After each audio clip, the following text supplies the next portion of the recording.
Hello friends, welcome back my channel. Friends, ఎలా ఉన్నారు? Friends, ఈ వీడియోలో ఒక ఉమెన్ని ఎలా డ్రాయింగ్ చేయాలి, అలాగే అక్రిలిక్లో ఎలా కలరింగ్ చేయాలనేది నేర్చుకుందాం. ఫస్ట్ మీరు ఏదైతే పిక్చర్ చూసారో అదే పిక్చర్ని నేను ఇక్కడ డ్రాయింగ్ చేస్తున్నాను. సో డ్రాయింగ్ అనేది నార్మల్ డ్రాయింగే. నేనేమి మీకు ఇందులో ట్రిక్స్ కానీ టిప్స్ కానీ టెక్నికల్గా నేనేమీ చెప్పడం లేదు. కాకపోతే నార్మల్గా కూడా ఒక బొమ్మను చూసి, ఒక ఫోటో చూసి మీరు కూడా ఎలాగైతే అలాగే డ్రాయింగ్ చేస్తారో నేను కూడా అలాగే వీడియోలో మీకు ఎక్స్ప్లెయిన్ చేస్తున్నాను. సో డ్రాయింగ్ అనేది కామన్గా మీరైనా ఎవరైనా కూడా డ్రాయింగ్ అనేది ఇలాగే చేస్తారు, చెయ్యాలి కూడా. సో ఎందుకంటే దీన్ని ఫ్రీ హ్యాండ్ అంటారు, లేదంటే ర్యాపిడ్ స్కెచ్ అంటారు, లేదంటే స్కెచ్ అంటారు.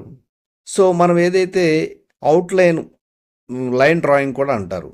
ఏదైతే మనం చూస్తున్నామో ఒక ఫోటో కానీ ఏదైనా ఆ అవుట్లైన్ని అలాగే చేసుకుంటూ రావాలి. అప్పుడే అది కంప్లీట్గా మనం ఏదైతే చూస్తున్నామో అదే వస్తుంది. సో గ్రాఫ్ కానీ లేదంటే కార్బన్స్ యూజ్ చేసి కానీ, అంటే కార్బన్ పేపర్స్ యూజ్ చేసి కానీ అటువంటి ట్రిక్స్ యూజ్ చేయొద్దు. సో మీరు జెన్యూన్గా ఫ్రీ హ్యాండ్ వేయడానికే ట్రై చేయండి. సో అప్పుడే మీకు ఇంప్రూవ్మెంట్ అనేది ఉంటుంది. ఒకవేళ మీకు తప్పు వచ్చినా కూడా మీరు మళ్ళా ట్రై చేయండి, తప్పకుండా మీకు వస్తుంది. రాకపోవడం అంటూ ఏమీ ఉండదు. కానీ మీరు ఒక ఫోటో తీసుకున్నప్పుడు ఫోటో కంప్లీట్గా చూడకండి, ఆ ఎడ్జెస్ చూడండి, అంటే చివరి అంచులనే చూడండి. అంటే ఇప్పుడు నేను వేస్తున్నాను చూడండి, ఫేస్ లైన్ ఎలా ఉంది, అవుట్లైన్ ఎలా ఉంది, చేతులు అవుట్లైన్ ఎలా ఉంది, బాడీ స్ట్రక్చరు అవుట్లైన్ ఎలా ఉంది, డ్రెస్ ఎలా ఉంది, తర్వాత హెయిర్ ఎలా ఉంది, అదే ఒక అవుట్లైన్నే చూసుకోవాలి మనం. అప్పుడే మనకి డ్రాయింగ్ వేయడానికి చాలా అవకాశం వస్తుంది. చాలా ఇంపార్టెంట్ ఇది. సో డ్రాయింగ్ని ఎప్పుడు కూడా మీరు చేసేటప్పుడు ఫోటోలో ఏదైతే ఉందో మొత్తం ఫస్టే మీరు కలరింగ్ ఎలా ఉంది ఏంటి ఇవన్నీ చూడొద్దు. ఫస్ట్ అవుట్లైన్నే చూడాలి. ఆ అవుట్లైన్ని మీరు పెట్టుకున్నారు అంటే మనసులో ఈజీగా దాన్నే చూస్తారు వేసేటప్పుడు. తర్వాత కలరింగ్. ఎందుకంటే ఫస్ట్ స్కెచ్ అనేది కరెక్ట్గా వస్తేనే కదా మనం నెక్స్ట్ కలరింగ్ చేయగలుగుతాం. చూడండి, నేనైతే స్కెచ్ కంప్లీట్ చేశాను. ఒక ఉమెన్ చక్కగా చేతులు మోకాళ్ళ పైన వేసుకొని కూర్చొని ఉంది. ఇక్కడ నేను ఒక లేయర్ని అప్లై చేస్తున్నాను. ఇది గ్రే కలర్, అంటే బ్లాక్ని నేను బాగా డైల్యూట్ చేశాను అనమాట. డైల్యూట్ అంటే బాగా పల్చగా తీసుకున్నాను, వాటర్ ఎక్కువ తీసుకుని. సో జస్ట్ ఒక కలర్ని బాడీ మీద కాకుండా మిగతా పార్ట్స్లో అన్ని చోట అప్లై చేసేసాను. దాన్ని డ్రైయింగ్ కోసం వదిలేస్తున్నాను. సో ఇది ఎప్పుడైతే మనకి ఒక లేయర్ వేసుకుంటామో తర్వాత డ్రై అయిన తర్వాత, ఇప్పుడు డ్రై అయిపోయింది, తర్వాత నేను కలరింగ్ స్టార్ట్ చేస్తున్నాను. సో కలరింగ్ అనేది కామన్గా ఏంటంటే మనం ఎప్పుడైనా సరే ఫస్ట్ స్కిన్కి, బాడీకి స్కిన్ ఏదైతే ఉందో అదే చేయాలి. అప్పుడే ఒక పార్ట్ కంప్లీట్ చేసినట్టు అవుతుంది. ఎందుకంటే ఒక్కొక్క పార్ట్ చేసుకుంటూ వస్తే మనకి స్కిన్ టోన్ కానీ లేదంటే మనకి డ్రెస్ కలర్స్ కానీ హెయిర్ కలర్ కానీ అనేది ఈజీగా ఉంటుంది. మీరు కూడా చేసేటప్పుడు ఫస్ట్ ఫేస్ నుంచి రండి. ఫేస్ కంప్లీట్ అయిన తర్వాత హ్యాండ్స్ ఉంటే హ్యాండ్స్, లెగ్స్ ఉంటే లెగ్స్, బాడీ ఉంటే బాడీ. సో ఫస్ట్ అయితే స్కిన్ అనేది కంప్లీట్ చేసుకోవాలి. తర్వాత వచ్చేసి హెయిర్ అయినా చేసుకోండి, డ్రెస్ అయినా చేసుకోండి. కానీ ఏది చేసినా కూడా ఫస్ట్ అయితే స్కెచ్ అనేది బాగా వేసుకోండి. సో అక్రిలిక్లో అడ్వాంటేజ్ ఏంటంటే మీరు కలర్స్ అప్లై చేసినా డ్రై అయిపోతే మళ్ళీ కలర్స్ అప్లై చేసుకోవచ్చు. అంటే లేయర్స్ ఎన్ని లేయర్స్ అయినా అప్లై చేసుకోవచ్చు. ఇందులో ఒక అడ్వాంటేజ్ ఉంది. సో చాలా బ్యూటిఫుల్గా మనం ఈ కలర్స్ని వాడుకోవచ్చు. సో అవి లైట్గా వాడుకోవచ్చు, వాటర్ కలర్స్ లాగా, ఆయిల్ పెయింటింగ్లా వాడుకోవచ్చు. మనం ఇష్టానుసారంగా ఈ అక్రిలిక్ కలర్స్ని యూజ్ చేసుకోవచ్చు. సో అక్రిలిక్ని యూజ్ చేయడం కానీ తెలిసిందంటే చాలా ఈజీగా మనకైతే డ్రాయింగ్ అనేది చాలా ఇంప్రూవ్మెంట్ అవుతుంది. అలాగే కలరింగ్ అనేది చాలా ఇంప్రూవ్మెంట్ అవుతుంది. సో అందుకనే మీరు కూడా ట్రై చేయండి. అక్రిలిక్ కలర్స్ని యూజ్ చేసి మీరు చాలా ట్రై చేయొచ్చు. అప్పుడే మీకు డ్రాయింగ్ అనేది అలాగే కలరింగ్ అనేది అక్రిలిక్ కలర్స్లో చాలా బాగా అర్థమవుతుంది మీకు.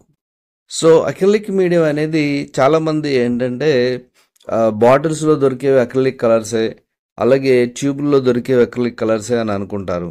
ఓకే, 2 పేర్లు అక్రిలిక్ కలర్సే. ఫెవిక్రిల్ వాళ్ళు కూడా ఇస్తారు, అవి అక్రిలిక్ కలర్స్ అంటారు. అలా ఏది చూసినా కూడా అక్రిలిక్ కలర్సే. బట్ ఏంటంటే ప్రొఫెషనల్గా యూజ్ చేసినప్పుడు ట్యూబ్స్ని యూజ్ చేస్తారు. సో మనం నేర్చుకోవాలన్నప్పుడు మీకు 20 రూపీస్, 50 రూపీస్, 100 రూపీస్ బాటిల్స్ దొరుకుతాయి. సో ఇంకా చెప్పాలంటే సారీ పెయింటింగ్ అంటారు కదా, ఫ్యాబ్రిక్ పెయింటింగ్ వేస్తారు కదా, అవి కూడా అక్రిలిక్ కలర్సే. వాటిని యూజ్ చేసుకోవచ్చు మీరు నేర్చుకునే టైంలో. సో వాటిని యూజ్ చేసినా కూడా మీకు ఇలాగే వస్తుంది. కాకపోతే ప్రొఫెషనల్గా వేయడం అయితే రావాలి కాబట్టి ప్రొఫెషనల్గా వేయడానికి ట్రై చేయండి. అలాగే ట్యూబ్స్ కలర్స్ వచ్చేసి కంప్లీట్గా క్యాన్వాస్ పైన ప్రొఫెషనల్గా వేసే కలర్స్. సో ఇలా మనం ఏదైనా కూడా ఏ కలర్స్ని యూజ్ చేసినా కూడా ఫైనల్గా అవుట్పుట్ అనేది మనకి బాగా రావాలి. అది వస్తేనే కదా మనం ఎంత చేసినా ఏం చేసినా కూడా ఫైనల్గా మనం అనుకున్న అవుట్పుట్ అయితే రావాలి. రాకపోతే మనం ఎంత చేసినా కూడా వేస్ట్ అవ్వం. సో మెటీరియల్ వేస్టు, తర్వాత క్యాన్వాస్ వేస్టు, మన టైం వేస్టు, కలర్స్ వేస్టు, ఇలా ప్రతిదీ వేస్ట్ ఉంటుంది. అందుకే నేను ఎవరికి చెప్పినా కూడా, నేను ఆన్లైన్ ఆఫ్లైన్లో క్లాసెస్ చెప్పినా కూడా మీకు ఇక్కడ యూట్యూబ్లో కూడా నేను చెప్పేది ఏంటంటే స్కెచ్ని బాగా వేయండి. స్కెచ్ బాగా వేస్తేనే కదా మనం తర్వాత దాన్ని కలరింగ్లో బాగా చేయగలుగుతాం. స్కెచ్ ఏదో వేసి కార్టూన్స్ లాగా వేసి ఏదో చేసామనుకోండి, అవి కార్టూన్స్ లాగా వస్తాయి ఫైనల్గా. అందుకనే స్కెచ్ అనేది చాలా చాలా ఇంపార్టెంట్. మీరు కూడా ఫ్రీ హ్యాండే ప్రాక్టీస్ చేయండి. మీకు మనుషులను వేయడం ఇష్టమైతే మనుషుల్ని ఎక్కువగా ప్రాక్టీస్ చేయండి. సో చాలామంది ఇందులో సీక్రెట్స్ ఉంటాయి, ఏదో టెక్నిక్స్ ఉంటాయని అనుకుంటారు. ఉంటాయి, బట్ ఎప్పుడంటే అది స్టార్టింగ్ లెవెల్లో కాదు. ఫస్ట్ మీరు జనరల్గా బొమ్మలు చూసి కానీ ఉన్నది ఉన్నట్టుగానే వేయడం రావాలి కదా. వచ్చినప్పుడే నెక్స్ట్ మీరు టెక్నికల్గా ఇంకేం చేయొచ్చు. సో ఏదన్నా దానికి మెథడ్స్ ఉంటాయా, ఆ మెథడ్స్ని యూజ్ చేసి కూడా మనం చేసుకోవచ్చు. సో ఈజీ ప్రాసెస్ అంటూ ఏమి ఉండదు. చాలామంది ఏంటంటే ఈజీ ప్రాసెస్ ఉంటుంది, మేము ఇలా జస్ట్ ఏదైనా ట్రిక్స్ ఉంటాయేమో అని అనుకుంటారు. ట్రిక్స్ ఉంటాయి, బట్ అవన్నీ కూడా ఫస్ట్ మీకు బేసిక్గా రావడం, వెయ్యడం వస్తేనే కదా అవన్నీ ఉపయోగపడతాయి.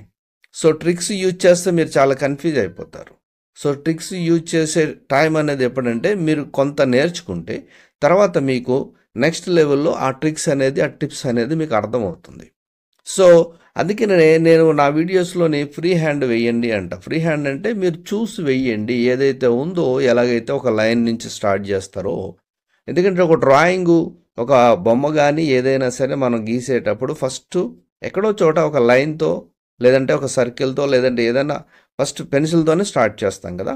సో ఆ పెన్సిల్తో స్టార్ట్ చేసినప్పుడు అదే స్టార్టింగ్ పాయింట్ మనకి. అక్కడి నుంచి మీరు స్టార్ట్ చేసి అలా గీసుకుంటూ వస్తుంటే అది కరెక్ట్గా వస్తుందా లేదా. ఇప్పుడు నేను ఇక్కడ మీకు ఉమెన్ అని చెప్పి ఆ ఉమెన్ని కార్టూన్లా వేశాను అనుకోండి, ఎలా ఉంటుంది? అది కార్టూన్ అయిపోతుంది. ఒక ఫేసు వాల్యూ లేకుండా, మన ఫీచర్స్ ఏమో ఉన్నాయో అవి సరిగా వేయకుండా, ముక్కు, కళ్ళు, చేతులు ఇష్టానుసారం వేసేసి ఇది ఉమెన్ అంటే ఎవరైనా నమ్ముతారా? సో అది కామెడీ అయిపోతుంది.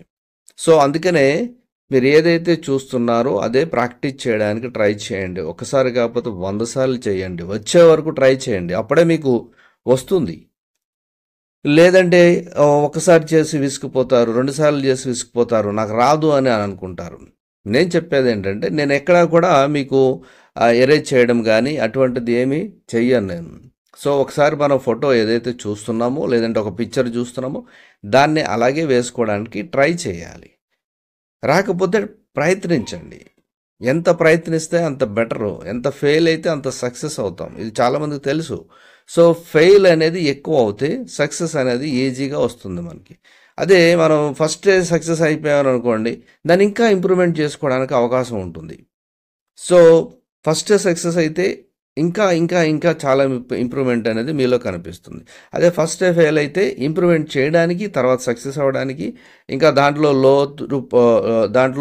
లోటుపాట్లు ఏంటి, మన లోతు ఎంత, ఇవన్నీ చూడగలుగుతాం. సో అదే సీక్రెట్ అంటే ఏమి ఉండదు. లైఫ్లో జర్నీలో మనం వెళ్తూ ఉంటే జనరల్గా మనకి ఏదైతే అనుభవం వస్తుందో, అలాగే డ్రాయింగ్, పెయింటింగ్ చేసేటప్పుడు కూడా మనకి ఏదైతే అనుభవాలు వస్తూ ఉంటాయో, ఎక్స్పీరియన్స్ వస్తూ ఉంటుందో అవే వాటినే మనం జాగ్రత్తగా చేసుకుంటూ వెళతాం, మనకు తెలిసిపోతూ ఉంటుంది. ఇక్కడ నేను చూడండి స్కిన్ కలరు లైట్గా వేశాను. అయితే నాకు ఇక్కడ బ్యాక్గ్రౌండ్ వేస్తే, ఎందుకంటే ఈ ఫోటోగ్రఫీలో ఏంటంటే స్కిన్ అనేది చాలా బ్రైట్ ఉంటుందన్నమాట.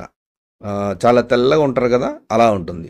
అందుకనే ఇక్కడ మనం క్యాన్వాస్ వైట్ పెట్టుకొని ఫేస్ కూడా వైట్ వేయాలంటే రాదు. అందుకనే ఒక బ్యాక్గ్రౌండ్ అంటూ, డార్క్ బ్యాక్గ్రౌండ్ అంటూ వేసుకోవాలి. నేను యూజ్ చేసేది ఏంటంటే అక్రిలిక్ కలర్స్. ఇది వాటర్ కలర్ టెక్నిక్ లాగా అండ్ అక్రిలిక్ టెక్నిక్ లాగా యూజ్ చేస్తున్నాను నేను. అదే చెప్పా కదా, అక్రిలిక్ కలర్స్ని ఎలాగైనా యూజ్ చేసుకోవచ్చు. బ్యాక్గ్రౌండ్స్ అది మన ఇష్టం మీద ఉంటుంది. ఇక్కడ ఏంటంటే వీటిని స్ట్రోక్స్ అంటారు, రఫ్ స్ట్రోక్స్ అన్నమాట. ఇవన్నీ కూడా అంత డీటెయిల్గా వర్క్ అయితే ఉండదు. బట్ ఫైనల్గా ఏంటంటే ఒక ఉమెన్ అనేది మనకి కనిపిస్తుంది. ఇలా ఈ పెయింటింగ్లో కూడా డిఫరెంట్ టెక్నిక్స్ అనేది ఉంటుంది. బ్యాక్గ్రౌండ్ స్మూత్గా వేసుకుంటే అది ఫోటో టెక్నిక్ అంటారు. అంటే బ్యాక్గ్రౌండ్ కానీ పిక్చర్ కానీ వేస్తే ఫోటో టెక్నిక్ అంటారు, స్మూత్ టెక్నిక్ అది. అలాగా మనం ఆయిల్ పెయింటింగ్ ఎఫెక్ట్ కూడా చేయొచ్చు, అంటే రఫ్ టెక్నిక్స్. అందుకే కలర్స్ని ఆర్టిస్ట్ ఏంటంటే చేసేటప్పుడు తన మూడ్ను బట్టి ఇలా చెయ్యాలి అని ఫస్ట్ ఒక ఐడియాను బట్టి చేస్తూ ఉంటారు. కానీ ఎలా చేసినా ఒక ఆర్టిస్టు ఒక ఏదైతే మైండ్లో ఉంటుందో అది ఫైనల్గా అయితే అవుట్పుట్ అనేది రావాలి, అలాగే మనం చేయగలగాలి. అప్పుడే కరెక్ట్ రిజల్ట్స్ అనేది వస్తుంది. సో ఇలా నేను వైట్ ఎక్కువగా స్కిన్ కలర్ని యూజ్ చేస్తాను. ఎందుకంటే ఆల్రెడీ చెప్పాను తెల్లగా ఉంటుంది అని చెప్పి. సో అది ఇంపార్టెంట్ మనకి.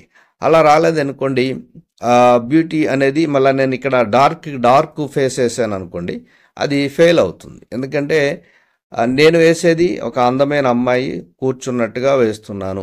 మరి అందమైన అమ్మాయి అన్నప్పుడు ఆ అందం అనేది కొంచెం అన్న చూపించాలి కదా. ఇదైతే స్మూత్ టెక్నిక్ కాదు, ఏదో పోర్ట్రైట్ వేస్తున్నట్టు కాదు. ఇది పోర్ట్రైట్ అనేది చాలా డిఫరెంట్. పోర్ట్రైట్ని మనం రఫ్గా వేసుకోవచ్చు, లేదంటే స్మూత్గా వేసుకోవచ్చు, ఎలాగైనా వేసుకోవచ్చు. మాకు డిజిటల్ పెయింటింగ్లో రావాలంటే పెయింటింగ్లో వస్తుంది, బట్ అది చూపించినప్పుడు మీకు అది చూపిస్తాను. ఇలా ఏంటంటే మనం అక్రిలిక్ పెయింటింగ్ని చాలా యూజ్ఫుల్గా యూజ్ చేసుకోవచ్చు.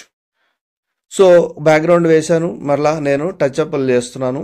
సో హెయిర్కి కానీ, తర్వాత ఫేస్ కానీ, బాడీ స్కిన్ కానీ, కింద డ్రెస్ కానీ, ఏదైనా సరే ఫైనల్గా అవుట్పుట్ అనేది వస్తుంది. సో మీకు దీని మీద ఈ క్లాసెస్ నేర్చుకోవాలి, అలాగే దీని గురించి తెలుసుకోవాలి, నేర్చుకుంటే బెటరు అని అనుకుంటే తప్పకుండా డిస్క్రిప్షన్లో నా నెంబర్ ఉంటుంది, మీరు తప్పకుండా కాంటాక్ట్ చేయొచ్చు. సో మీకు 7 ఇయర్స్ నుంచి 70 ఇయర్స్ వరకు ఎవరైనా నేర్చుకోవచ్చు. నా దగ్గర డిప్లొమా కోర్సెస్ ఉంటాయి, అలాగే అడ్వాన్స్ డిప్లొమా కోర్సెస్ ఉంటాయి, 3 months, 6 months, 1 year. అవి కాకుండా డిజిటల్ పెయింటింగ్ క్లాసెస్ కూడా ఉంటాయి. సో డిజిటల్గా ఆయిల్ పెయింటింగ్ నేర్చుకోవాలి ఇటువంటి అంటే కూడా అవి కూడా నేర్పిస్తాను నేను. సో ఆన్లైన్ ఉంటుంది, ఆఫ్లైన్ ఉంటుంది. మీరు ఆఫ్లైన్ కావాలి అంటే హైదరాబాద్లో ఉప్పల్లో అయితే మా ఇన్స్టిట్యూట్ ఉంటుంది. అది మీకు ఆన్లైన్లో కావాలంటే ఎక్కడి నుంచైనా మీరు నేర్చుకోవచ్చు. తెలుగు వాళ్ళ కోసం తెలుగులో పూర్తిగా నేర్పించబడుతుంది. సో ఎవరైనా నేర్చుకోవచ్చు. So oil painting, acrylic painting, water colours ఏదైనా సరే బేసిక్ నుంచి అడ్వాన్స్ ప్రొఫెషనల్గా నేర్పిస్తాను. సో మీ లెవెల్ని బట్టి మీకు కోర్సెస్ ఉంటాయి. సో అక్కడి నుంచి మీకు స్టార్ట్ చేయడం జరుగుతుంది. దాన్ని బట్టి ఫీజెస్ కూడా ఉంటాయి. డిస్క్రిప్షన్లో నా నంబర్ ఉంటుంది, మీరు కాంటాక్ట్ అవ్వచ్చు. అలాగే ఇవి కాకుండా డ్రాయింగ్ లోయరు హయ్యరు సంబంధించిన ఎగ్జామ్స్కి కూడా కోచింగ్ ఇస్తాను. అలాగే దానికి సంబంధించిన డీటెయిల్స్ కూడా మీరు తెలుసుకోవాలంటే కూడా కమెంట్స్లో కూడా అడగచ్చు. అలాగే వీడియోస్ కూడా ఉన్నాయి, చూడండి. అది ఎప్పుడు వస్తుంది ఏంటి అనేది ఆ డీటెయిల్స్ మీకు ఎప్పటికప్పుడు అప్డేట్ అయితే ఉంటుంది. సో ఇలా మనం ఇప్పుడు ఈ పిక్చర్ చూడండి, ఇప్పుడు అవుట్పుట్ అనేది బయటకు వస్తుంది.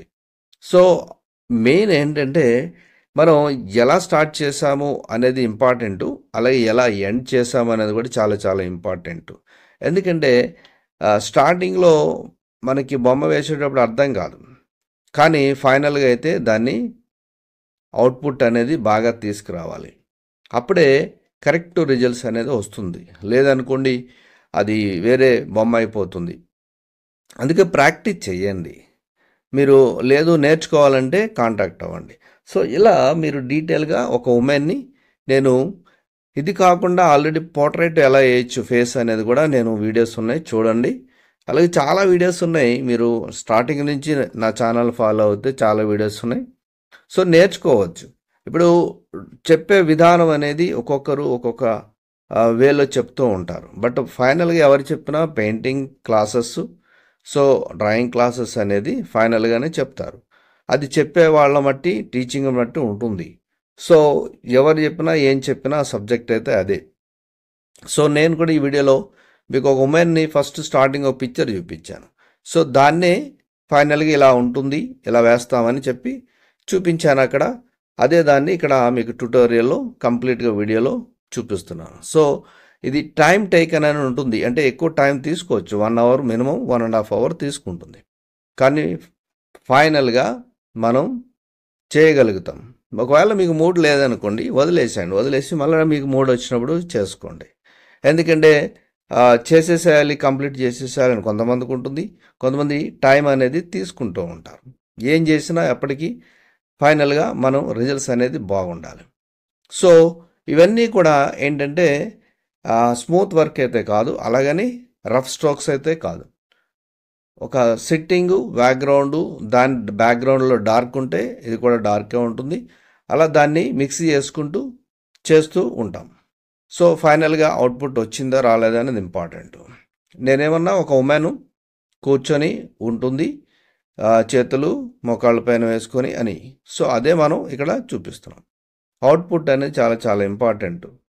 సో మీరు కూడా ఏదైనా ఒక ఫోటో తీసుకోండి, దాన్ని ఫ్రీ హ్యాండే స్కెచ్చింగ్ చేయండి. సో గ్రాఫ్ వేయకండి. తర్వాత దానికి కార్బన్ పెట్టేసి దాన్ని ప్రింట్ చేసేసి అలా చేయకండి. అలా ఎప్పటికీ చేస్తే ఎప్పటికీ అలా చేస్తూనే ఉంటారు. సో డ్రాయింగ్ బాగా రావాలి అన్నప్పుడు మీరు డ్రాయింగ్ని ఫ్రీ హ్యాండే చేయడానికి ట్రై చేయండి. అప్పుడే మీకు డ్రాయింగ్ అనేది వస్తుంది. All the best. ఇది వీడియో. సో నెక్స్ట్ వీడియోలో కలుద్దాం. కమెంట్లో తెలియచేయండి. Thank you for watching.